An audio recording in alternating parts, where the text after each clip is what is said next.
Welcome to Older Queer Voices podcast. Today's episode is titled Rewriting Family, Transition, Parenthood, and Love Beyond Roles. Cynthia lived much part of her life as a husband, father, raising two children within a family shaped by love, responsibility, and unspoken truths. Transitioning later in life brought profound change within a family shaped by love, as I said, not only for Cynthia, but for everyone around her. Her marriage ended, her family structure shifted, and she made the difficult decision to leave Canada and begin again in the UK.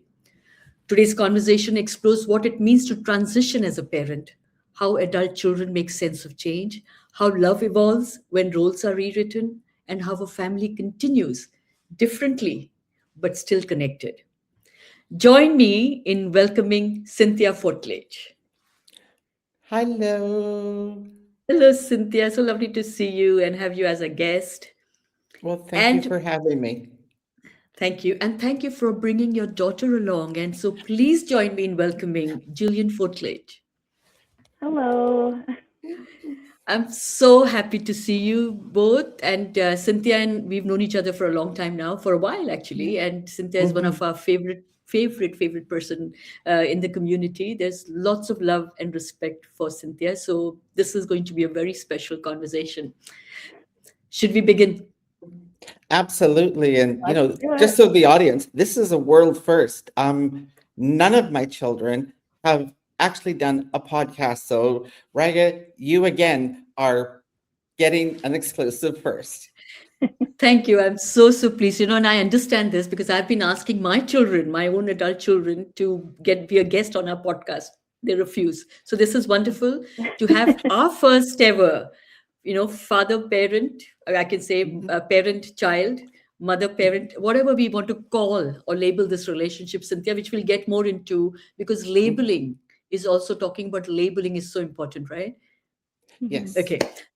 Cynthia, will start with you, of course. So I just want to understand this person, Cynthia. What Mhm. was it like before transition? How was your life as a family? What were your experiences being a husband and a father? And what parts of yourself were you holding back? Well, I think there was a lot that I was holding back. I mean, I think it's important to understand that prior to being me and fully me, I was a white Christian conservative business person. And that had a number of aspects to who that was and how I interacted with the world. And of course, that is all fundamentally changed in that I no longer fit in that role. Um, I don't consider myself Christian. I am spiritual. I'm definitely not conservative anymore, and very much, looking much more at the world through a very different lens because of transition. So, the challenge, as I've talked about, when I looked at the world before, it wasn't that I ignored everything that went on in the world, all of the social justice issues that I'm very aware of. You and I have spoken many times about a number of things, Raga, but I describe it that living that privileged life was like a horse that, wears blinkers. It actually created a limited view on the world. And I wasn't seeing the world the way it really was. I was seeing a very limited, privileged view. And the moment that I decided to allow me to be who I am, all of that dissipated. And I remember my first reaction, and it was, oh my gosh, is the world always been like this? Because this is not how I had seen it prior to even the moment before I made that level of recognition. So um, it's changed quite a bit. And obviously, my role has changed quite a bit with that. Yeah, but tell me, when did this realization happen for you? When was this transformation or transition in your own head? Yeah. Well, I mean, I've always known. I was different in some way, shape, or form since I was 4 years old. And I guess the power of socialization, the way we're socialized, had very much put me into a box to be the person that everybody expected to me. So for my father, who was a very strong influence in my life, I was the son that he expected me to be. And there was a number of deliverables and, having grandkids, my children, to be part of the family name and, the legacy that was important to him. And my career and the title, that I aspired, those were all things that he pushed me to do. And then, when I was married to Jillian's mom, she was a strong, amazing woman who was behind me in every way. And literally every shortcoming I had, she helped bolster me so that I could be, because what I realize now, looking back, the art of pretending to be this guy that everybody thought I was took so much energy, both psychologically and physically. I barely had anything left.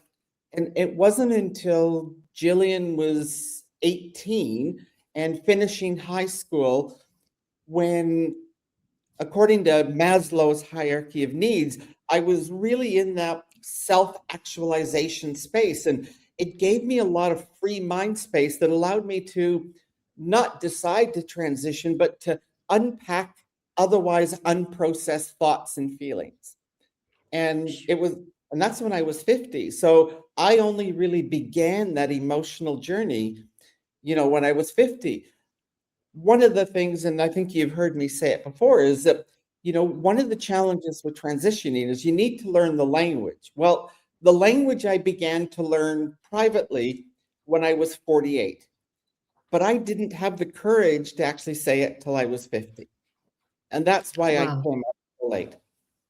This is another thing you and I have in common. I came out publicly at 50 as well, as you know. Yeah. So, by then, how long were you married? And you also have another child, right?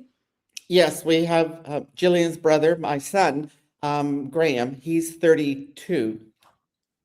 So yeah, we had a wonderful little family, right? Just the four of us. There's extended family and everything else, but it was the perfect life. We had the house, the holidays, we had the finances and everything else. And then that still didn't meet the need to be me. And, everything came crumbling down after that. So when I came out in the family, it was at about 28 years. So there was 28 amazing years of marriage.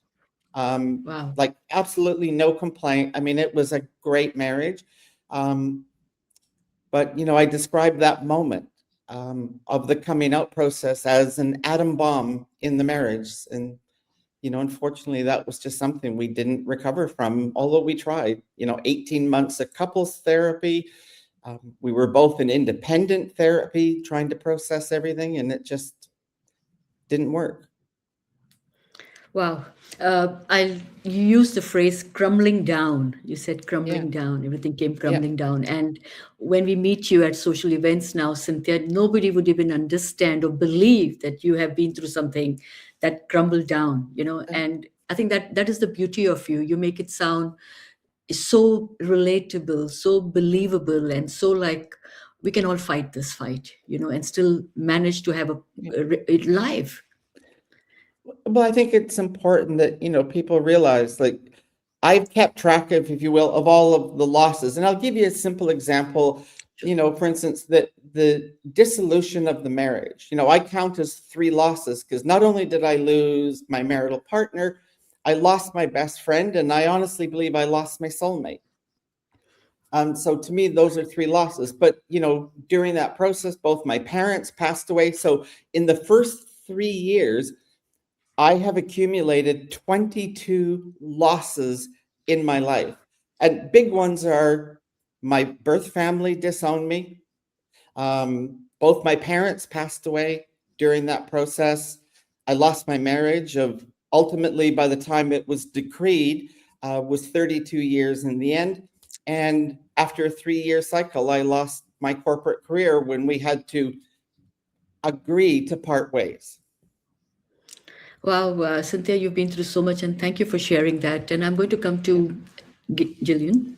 Now, Gillian, what is interesting, and I'm trying to look at it from another point of view, from a different lens. And if I was the daughter, if I was the child of this happy marriage, happy family life, doing all the things, that's what children need, right? They need stability, they need to see their parents happy, there's food on the table, holidays to go together with, and then suddenly you see that crumbling down. And I love that phrase you've used because it describes so much, Cynthia, of how life happens. So how was it for you when you first heard the news? Did you have any understanding? Did somebody sit you down and talk to you through the whole thing? And just tell me about your journey through this. For sure. So I think I was likely one of the first people that Cynthia told that she was transgender and that she's going to go through this transition. But I had quite a bit of understanding. I was part of, the theater and arts community. So I had a lot of friends who, different sexualities, different gender identities. And frankly, despite being raised in a very Christian Catholic household, my upbringing never recognized that as any different. I truly saw everyone that I went to school with and was friends with as, of course, they identify as X, they love X. Like, there's no issues for me in how I was raised, even though it was a religious background. So for my dad to come and say, I'm transgender, I'm transitioning, of course I understood what that meant, but I never had the understanding, I would say, of the personal effects. So when I talk to people, I always say, yeah, I had other friends who transitioned and I saw them through that, but it's different when it's your dad. Because it is part of that nuclear family, right? The family unit that everyone wants and needs and that children need for that upbringing. And I also always tell people, and any child of divorced parents understands this, it doesn't matter what age you're at, they're still your parents. So, I had that understanding. It was grasping and grappling with the fact that my family unit is now different and how do we navigate this? And I also feel like because of my position, I was kind of put in the middle of my two parents a little bit. So I was trying to balance not only how am I figuring this out, how can I support both of my parents, and what is my family unit going to look like at the end of this? So how did you offer that support while you were needing that support yourself? I think that's just the way I was raised, frankly. I'm a giver. I'm a giver and I'm empathetic. And so I think one of the first things I told Cynthia when she came out to me was, I just want you to be happy. Like, I want both of my parents to be happy at the end of the day. I didn't, if it had this crumbling down effect, this tower moment for our family, I didn't care, as long as at the end of the day, I could turn to my parents and they would be happy. Because if they weren't happy, yeah, I would see that. Yeah, and even if it meant that their happiness came from them living apart and the family, the nuclear family breaking up in a manner. So was it hard for you? I'm just trying to understand, because you sound very grounded and somebody in charge, and you're trying to, rescue two people who are your parents. They need to be rescuing you, but here you're trying to rescue them. How was it for you emotionally? To be just absolutely be very honest, please. And I want to understand how it is. Of course. Because I was 18, I was, in my first year of university, my undergraduate degree studying, I was trying to figure out what I want to do with my life. I was in one of my first serious relationships, and it was hard. I was struggling every day to figure out, who am I, where am I going, what am I doing? And to add in that element of your family unit not fully being there as it was to support you, I struggled. It also didn't help that I was living with undiagnosed ADHD and struggling with anxiety and depression already. And so it got to a point during this process where, my other friends and supports were like, please, let's find someone for you to talk to and go to therapy. And so I had that to guide me through I'd say after 6 months of the process through the rest of it. But I mean, I struggled. You deal with the same things I would say that anyone else deals with when, you know, when someone passes. It was like, okay, yes, this is still my dad, but I don't get to walk down the aisle at my wedding anymore with my father. Like, how do you grasp that and manage that and figure out, okay, this person is still here. They're still part of my life. They're still my parent. But how do I take this out of the norms that I was raised with and what I expected for my life and what my life is actually going to look like with them in it afterwards? Cynthia, I'm going to Yeah. check in on you. Are you okay?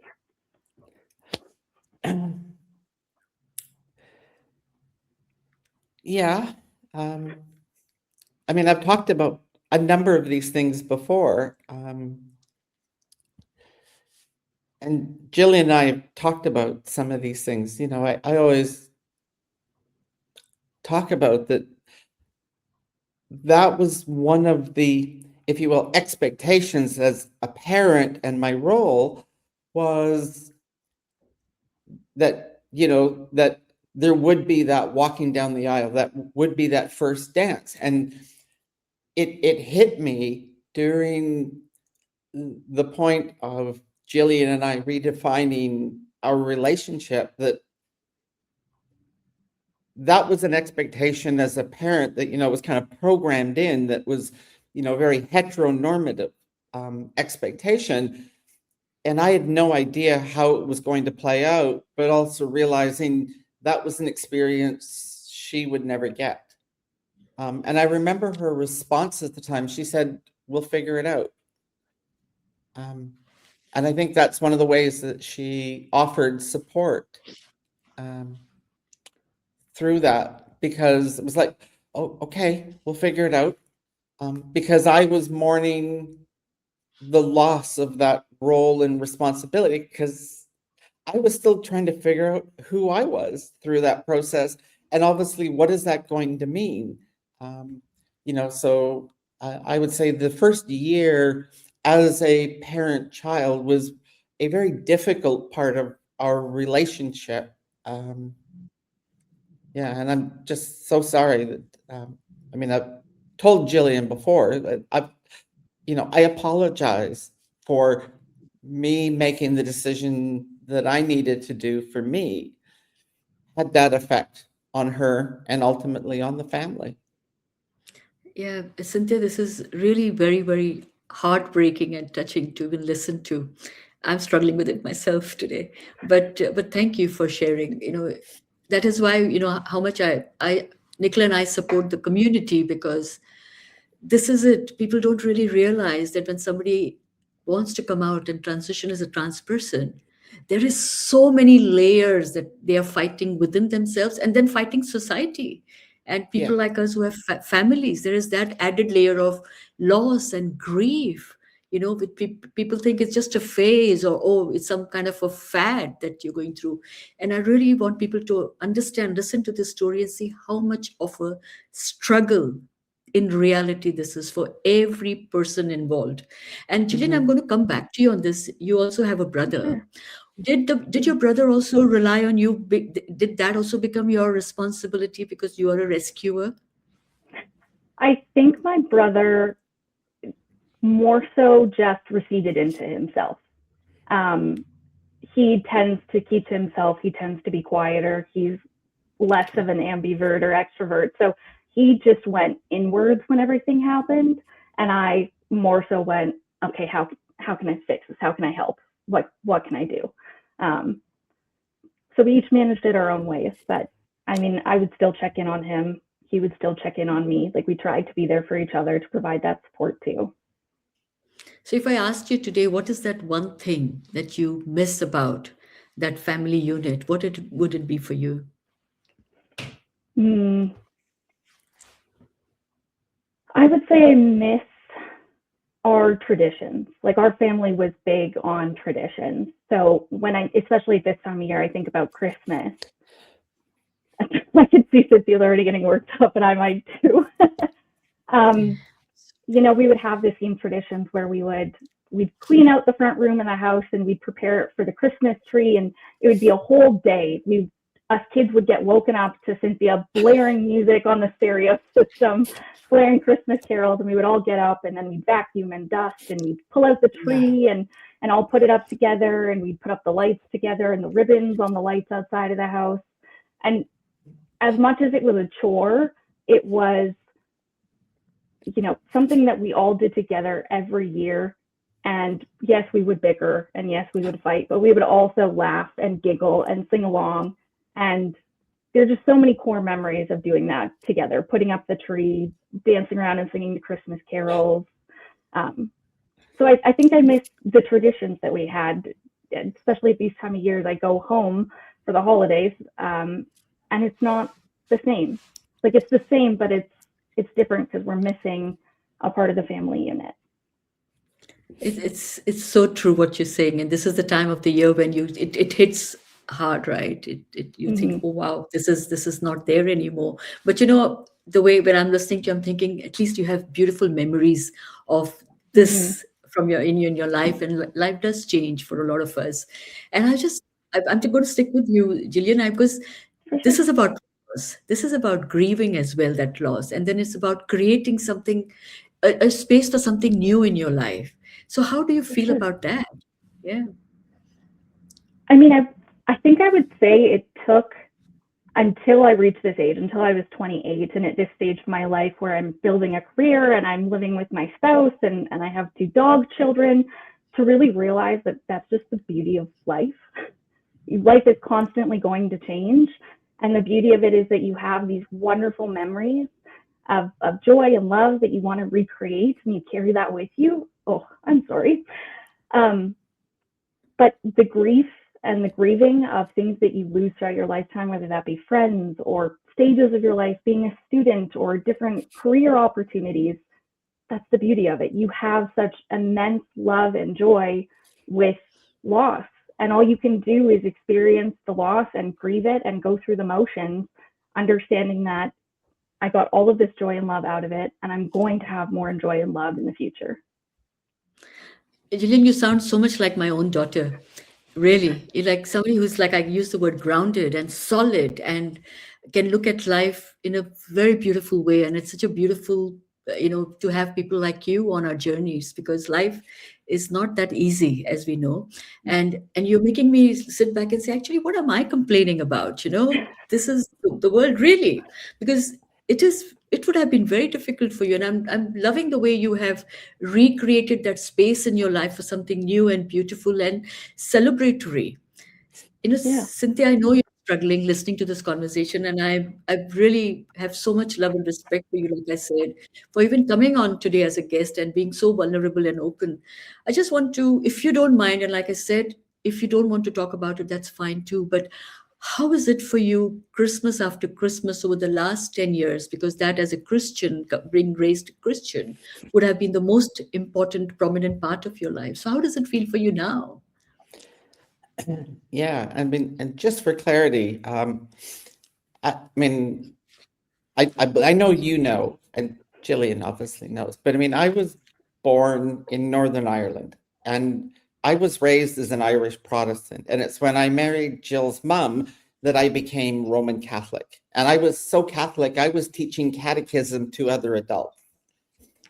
So I was very much involved in the church, and, prior to the point of coming out and transitioning, I was even thinking about, like, getting on the church council and, becoming part of that part of society. Was very much part of our life. So it was hard to kind of break away. But the fundamental piece for me was there was never a problem with our local parish priest. He specifically said, Cynthia, you're welcome, to hear the local congregation. No one had made an issue. It was made known that I was welcome. But the diocese in which they report to was very old school. And I could kind of see the writing on the wall. And so for me, it was the more I thought about it, how could I be part of something that, within canon law, within church law, that I'm an abomination for simply being me? And that was what, if you will, drove me away to seek a different sense of my spiritual connection to a greater power, not necessarily a being, an entity. I do use the word God. I also use the word source, and see that as the universe and our role as beings within this universe. And it was a very hard part to lose. And I still love my Christmas music. I still love my Christmas movies. As Jillian will know, I still watch my Scrooge movie. But, and that was, it's a 1971 musical version with Alistair Sims, if anybody ever wants to look up the Scrooge musical version. But what's happened is my relationship to it has fundamentally changed, because I used to love that movie because it was my once a year to remind me that the business person I had to be as a business leader, as an executive, made me feel like I was losing my humanity. I had to sacrifice my humanity in order to be a good business person. And the Scrooge movie, for me, reminded me every year that there's hope, that I haven't lost my humanity, just like Scrooge. And now I enjoy it as a wonderful musical because I no longer feel that I don't have that taking from society and being a consumer as a business executive that I was. As you know, Raga, my work is very centered on heart and soul centered work, and the giving back and the contribution of knowing that every day the work I'm now doing is much more centered, not as financially positive as the corporate work, but it has brought me back. And so my relationship, that I now feel I'm a giver, not a taker. And this is the time to celebrate and recharge so that I can enter the new year and gear up to give back even more. Brilliant. And that's what's And fundamentally changed. yeah, and Cynthia, you are a giver, and since I've known you, you've always been a giver, and I'm glad that that part of you you're going to take into the future as well. So good, and I'm just going to stay with you on one thing that you said. You said that your blood family, your natal family, Yeah. also ostracized you, and I'm going to use the word actually, which I learned the other day. People actually don't ostracize you; they actually abandon you. That's the word I have now learned. Someone said to me, your family, like in my case, they said, your blood family basically abandoned you as soon as it was outside their comfort zone. Mhm. So, how was that one of your fears? Did you think just before you came out that they would let this happen, or did you think that you would have their support? About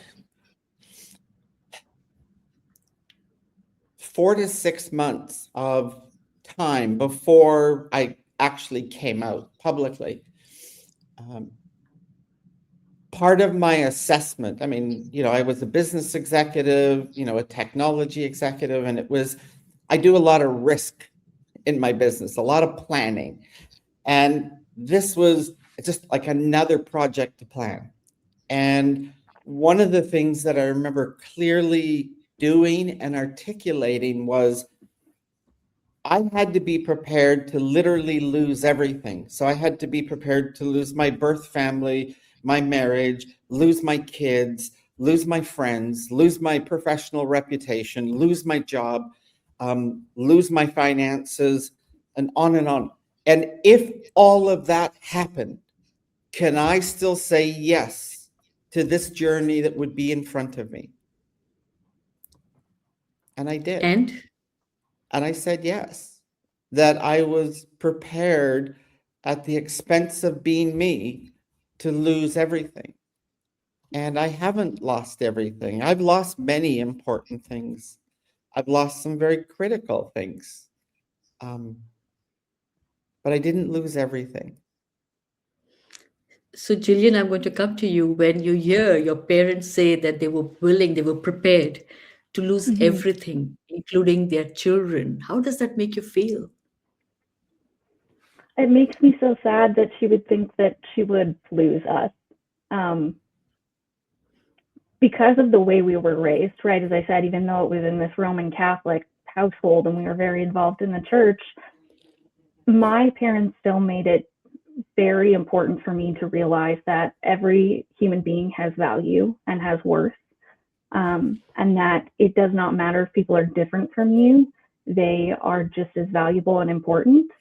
And so to be raised in such a way that that's how I treat people in the world and that's how I see everyone in the world, to think that my own parent would think that we wouldn't be there for her, it's just sad, because we always would be and we always will Oh, be. that's a testimony, Cynthia, on parenting. This is parenting 2.0. This is really wonderful to hear. And I know you're struggling. I'm going to give you a little bit of time, Cynthia, before so I'll stick with your daughter at this point. So Jillian, I'm curious to understand. You so easily say Cynthia. It just comes out to you so easily when you say she. How Mm-hmm. long did it take you to accept this new person? And we're talking about labels when we just started the conversation. For sure. And you know, not calling her mom, for instance, but I was told that you prefer parent, and I understand all that. Mm-hmm. But how long did it take, and what kind of adjustments did you have to make internally?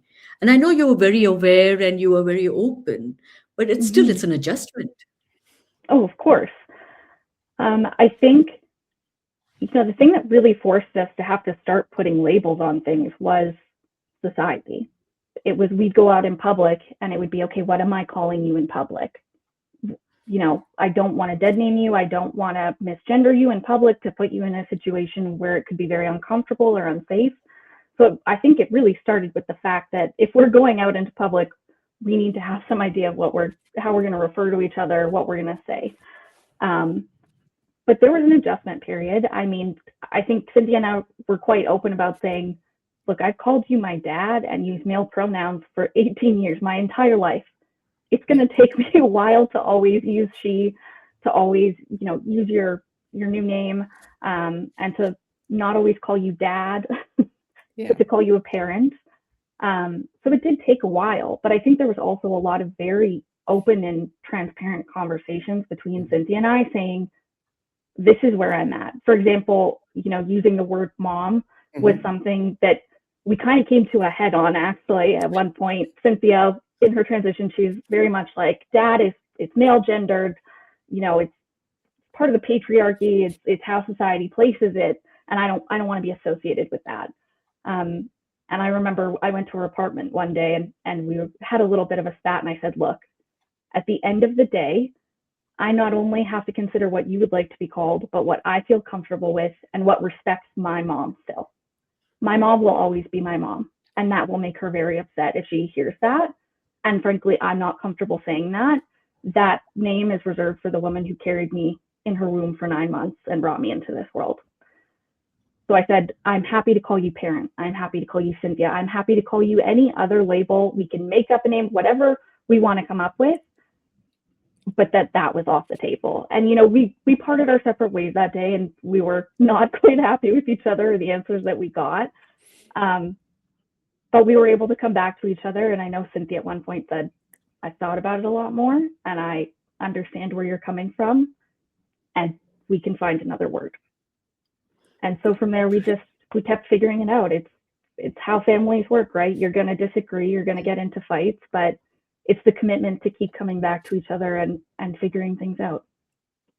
Gosh, I'm learning so much from you, Julian. Seriously, it's such a powerful, powerful way of thinking about relationships. Because if you really want a relationship, you nurture it, you listen, you communicate, which seems to be the Mm-hmm. biggest issue these days. People just walk away, they ghost each other, and to know that you are there for your parent.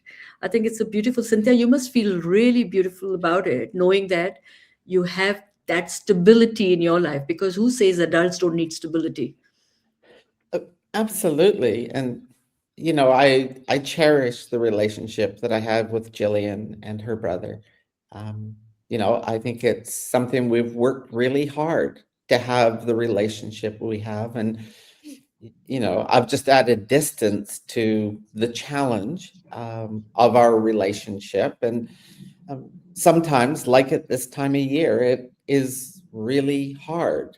I'm sure it's equally as hard for them. And, it reminds me of like the want in the world, the want of human connection and bonding with just hugging your children is so strong at this time of the year.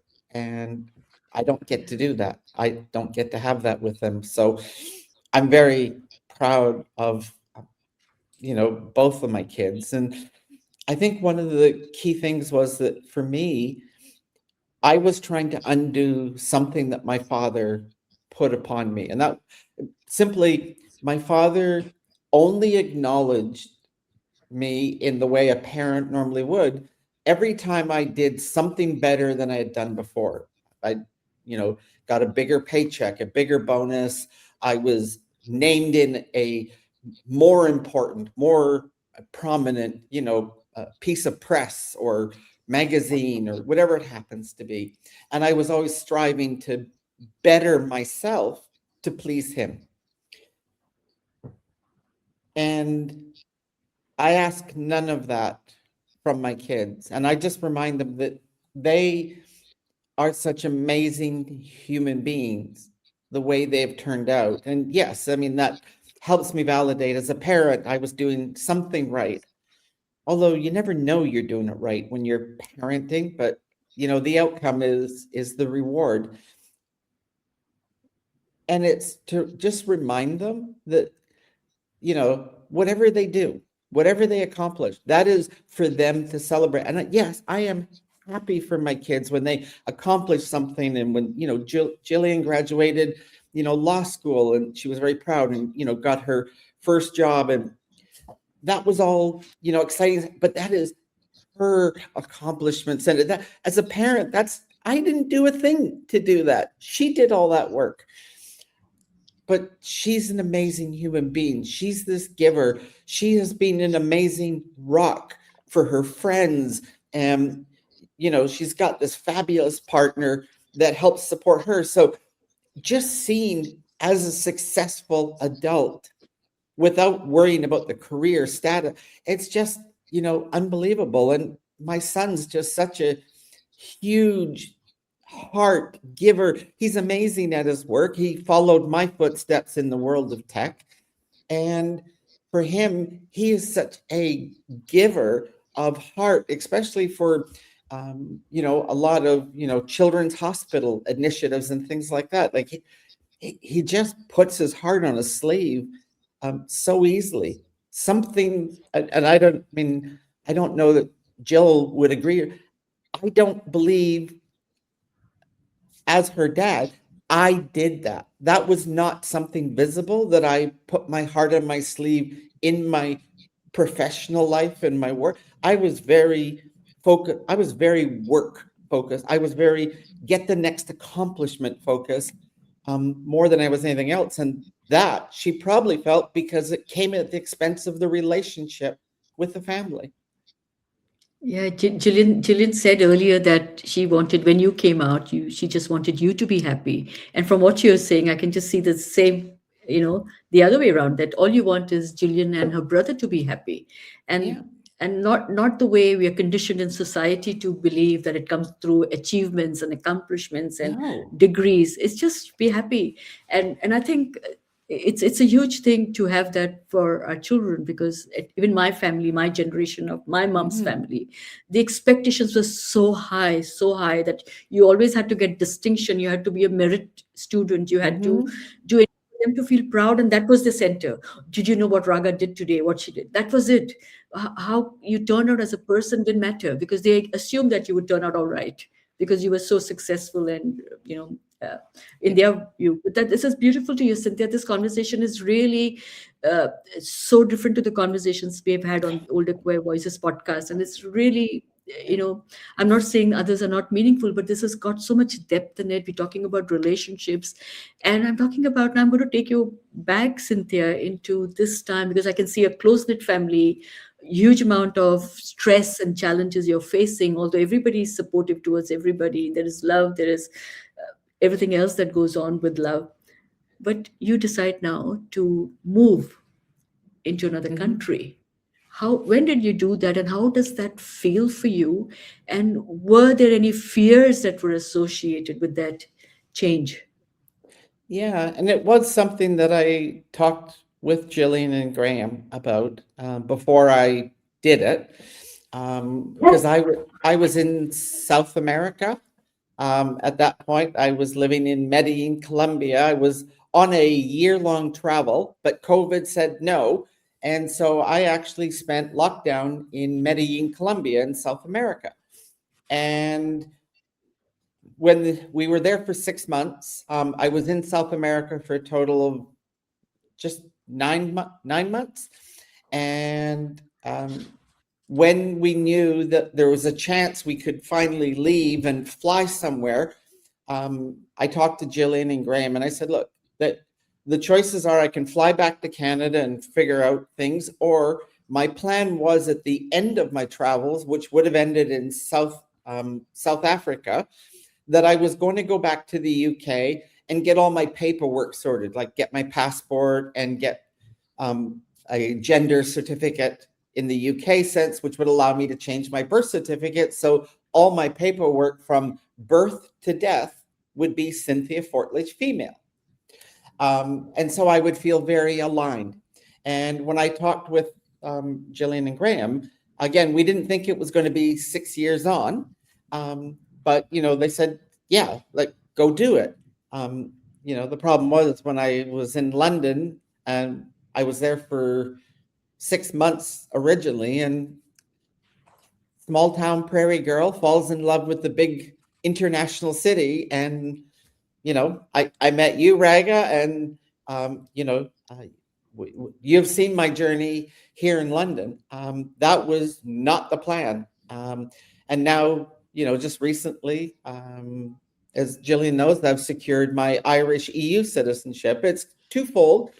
It was important to me, given the way things are developing in the UK, to utilize all the privilege that I had available to secure my Irish citizenship, my EU citizenship. It is both a plan B, but it's also the freedom to decide, where it wants to be. I know, Rega, you're aware, and so is Jillian, but I've been doing a lot of writing, and I've written 4 books. I've published 1. I've got 5 more books to write, and I find that when I'm traveling or in these places like here in France is very much a place when I kind of center is a writing place, not so much a working place. Obviously, when everything's digital, you can, but it's more my mind just gets into a place where it's much easier to write. And now this gives me options. But also equally as powerful is this is a bit of a legacy that I leave my kids, because now Jillian, not only was she born in Canada and has Canadian citizenship, she now can qualify for her British citizenship, and she can qualify for her Irish EU citizenship. And I think that's something that if they feel like doing it, I know Jillian's brother's not much of a traveler, but Jillian has been a traveler, and that's just, a power that she can leverage when and if she wants, because I've now gone through that process. So it kind of hits a lot of those boxes of it's not just one thing, it actually does a whole bunch of things. But again, realizing that I've been able to do it, and realize that from a UK perspective, being a trans person and having a plan B, just in case I can no longer actually live and exist in the UK, I realize that's a tremendous, huge privilege. I do I not love take it how for granted. brilliant. I love how you assess risk all the Yeah. time, and then you make sure you have plan B, C, D, whatever that is. And it's a lot to understand and learn from this. And it also makes me realize that you always look at how life in the light, not in the dark. And I think that I can see with the conversation that we're having with the two of you. And before we get on to the final closing conversation, Jillian, I want to understand, how was it for you when you learned that Cynthia was now going to be living overseas most of the time? Harder? I mean, the distance obviously was going to be an issue, but frankly, I was more excited because it gave me a reason to travel. My parents raised me like traveling all the time. They put that travel bug in me when I was young. So I was just excited about the fact that I would have the opportunity to go and see Cynthia in all of these different places. We would get the opportunity to travel together to different places. And as much as Cynthia didn't mention this in her discussion, I would say I think Graham and I had a bit of an understanding that Cynthia going back to the UK rather than coming back to Canada was sort of closing the circle of her childhood in Ireland, having to leave so abruptly and come to Canada for a safer life, and then to be able to return, I think kind of closed that circle for her and gave her some closure as well. So I think we had the understanding of that also, that this was something Cynthia had to do to close that circle of her life and move on to the next chapter. Wow. And Cynthia, you're doing such wonderful work here. I think we are very privileged to have you here in Thank London you. doing fabulous work in the community. Cynthia's one person, Gillian, I'm sure you're already aware, but from my point of view, Cynthia's one person. Whenever we've met her, I have never seen her looking sad, always with a smile, positive. I've never, Cynthia, I must say, I've never heard you speak ill about a single person in the community, which is not the same with others. So I really respect and value that, because we are the same. We don't like to speak about other people in a bad, negative manner. And I think that's one of the reasons we hold you close to us. So thank you for being this wonderful human. And I can see that reflected in your daughter for sure. And Thank you. before you're welcome, and Cynthia, I have this thing now. Life's now it's going to be 2026 soon. Can you believe that? The future Mhm. is coming, right? Yep. So how do you see this whole thing panning out in the future? What are your future plans, family, professionally, and how can we as a community support you? Oh my gosh. Look, 2025 has been an incredibly difficult year for everyone, in the community, but I think everyone broader than just the community. It's been a very difficult year in many, many different ways. And I think that the reality is that all of us are just trying our best, to kind of go forward, and to deal with it. And certainly I know many professionals, besides, yourself and Nicola and the many others that we mutually know, everyone's just trying to make the world a better place and to do their best. And, I am very committed to continuing to focus on helping organizations develop their leaders, go deeper. Again, oddly enough, I'm the trans person that doesn't want to be known as a trans speaker. You got a trans issue. Yes, I can deal with it, but there are many others who make their living solely on the base, of their identity as a trans person. That's not me. I make the basis of my work. Yes, I do some trans, but I do it on the basis of my leadership background. It's not only my 30 years of corporate, my national leadership of the women's movement in Canada, and internationally, including at the UN level, my work with the LGBTQ plus community. And for me, it is that depth and breadth. That is what makes me unique. As I like to say, I'm one leader with two genders of experience. So the more opportunities that I get to work with people, I'm a certified mentor. If people need that one-on-one private support, primarily career related support, I'm there. If they're in leadership already and they're struggling, how do I navigate all these changes? And there's so many different people and identities. It could be neurodiversity, disability. I'm not a special in all of those topics, but I know how to be a decent human being as a leader and work with this. And that's what I can bring in helping people to navigate their journey. So to do it. I want to use the power of this new ability. I want to, work with more clients. I've been fortunate to work with clients in 30 countries around the world. I would like to work with clients in more countries. Now that I have my European passport, I can legally work in the UK, but I can also now work legally in the EU. So more opportunities to expand my work within a regional context, not only between the UK, but more into mainland Europe. And obviously everywhere else where there's typically an English speaking audience that I can support and interact with. That's what I'm here for. That's what gets me up every day, is doing that work. Excellent, excellent. And people who are listening, viewers should know that we've also have you as one of our special Mhm. first 40 founding speakers of outspoken speakers.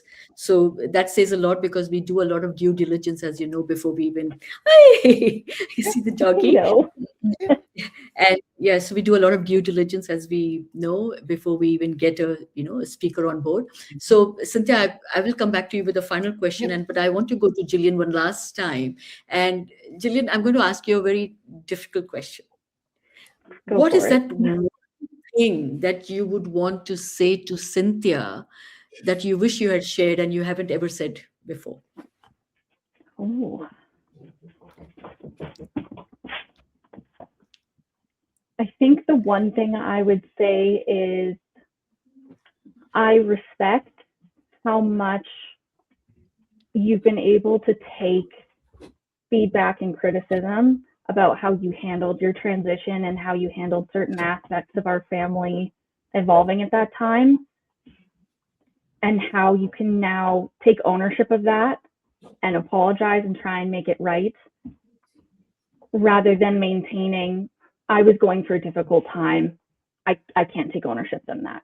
Instead, no matter what we bring to you, if I didn't realize I was doing that, or I didn't realize the extent of the harm that caused, and I own that, and I'm sorry, and I'll do whatever I can to fix it. And I truly respect that, because I think a lot of people would continue to exist in that sort of, I don't want to call it a victim mindset, but a very victimized mindset where they feel like it's an attack upon themselves and their character, versus someone trying to let them know that your actions had caused unintended harm, and you've done so well. And I think that's part of why our relationship is so good, at accepting that criticism, owning it, apologizing, and doing what we can to continue to build and repair the relationship. Thank you, Thank Gillian. you. Cynthia, I hope that was okay for me to ask and Mhm. get that Yeah. message to you, Christmas message to you. And accountability, I think, is important, and also not getting defensive, because have found myself sometimes getting defensive as well, because Mhm. you're saying, "Oh, I didn't do it because I wanted to hurt you. I did it because I was going through a bad time." And then you reflect, you sit back, and you think, actually, we did harm, we did hurt people Yeah. without having those intentions, and all we can do is to apologize and make sure that we learn from this as well. So it's a really good learning for all of us, I think. Cynthia, I couldn't finish this podcast. There are two things I want to say. One is, without asking you this, one is I wanted to talk to you about your surgeries and all the Yeah. pain and physical pain and emotional pain that you've been through. But I think I'm going to leave that for a separate episode, because I want to call you back and talk about that, because I know this happens. And I know you've said that you're very open to having conversations around Yes. that. So I want to give you that space to talk about it in another episode, if that's okay with you. Yeah. And very important, I think it is important for you to share a message for other trans people, trans parents in particular, and their children. What is it that you would want them to learn from this episode today, this conversation which we've had between you and your daughter? Oh my gosh. Well, to the parents, I think it's important to realize that as parents, we do something unintentionally, and that is we put expectations on our children to be and act in a particular way, much like Gillian and I were, earlier sharing about, walking her down the aisle and, a father-daughter dance and so forth. Those were expectations. She didn't walk in and say, well, she heard, from kind of the social expectations of what it was, that, that's how it had to fit. And so realize that as parents, we own that. Okay. We own putting that on our kids. And so when the kids tell us something that breaks our perception, they didn't let us down, right? They're just telling you that's not them. Okay. And we have to own that as parents. I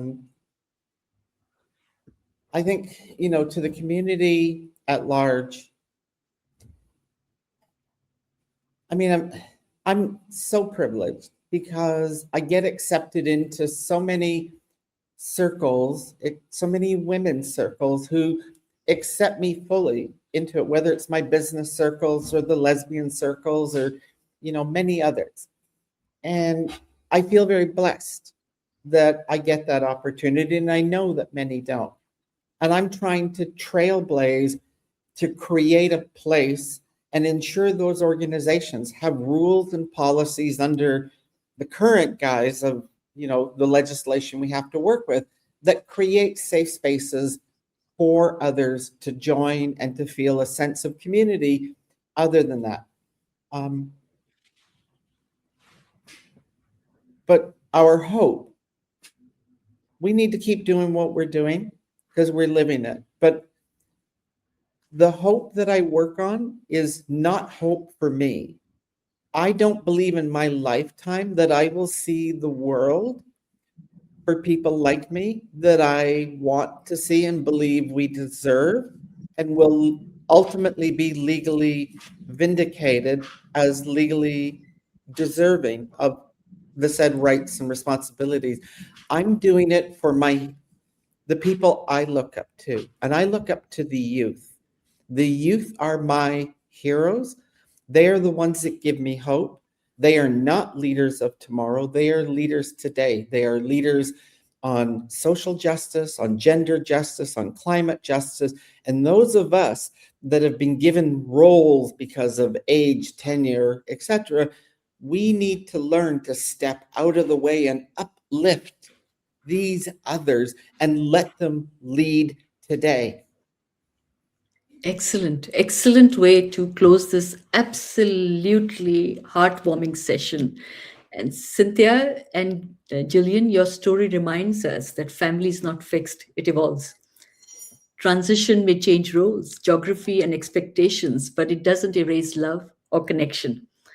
What we've heard today is not a story of endings, but of adaptation, honesty, vulnerability, and the courage it takes on both sides to stay in relationships when everything shifts. At Older Queer Voices, we share these conversations to make visible the lives of trans elders and the families who walk alongside them, proving that it's never too late to live. So, thank you both, Cynthia and Julian. Thank you so much for basically inviting me into your beautiful lives and including me in your story and in your journey. I really will always carry this very close to my heart. So, thank you. Thank you also to our outreach partners, my G Work, Outspoken Speakers, Proud HR, Out and Wild, Festival, Ageism is Never in Style, GFW Clothing. Thank you very much. Without you, we can't really run this podcast. And thank you also to Nicola sitting in the background and working hard at making sure that we can have this podcast going. To our listeners, to our viewers, please like and subscribe to our YouTube channel, Older Queer Voices. Follow us on Instagram, at Older Queer Voices or at The Views Room. Thank you very much again. And if you have any feedback, comments, or want to nominate yourself or someone you know to appear as a guest, please write to us at theviewsroom@gmail.com. Thank you all. See you again soon. See you, Cynthia and Julian. Thank you so much again. Thank you. Bye, Thank everyone. you.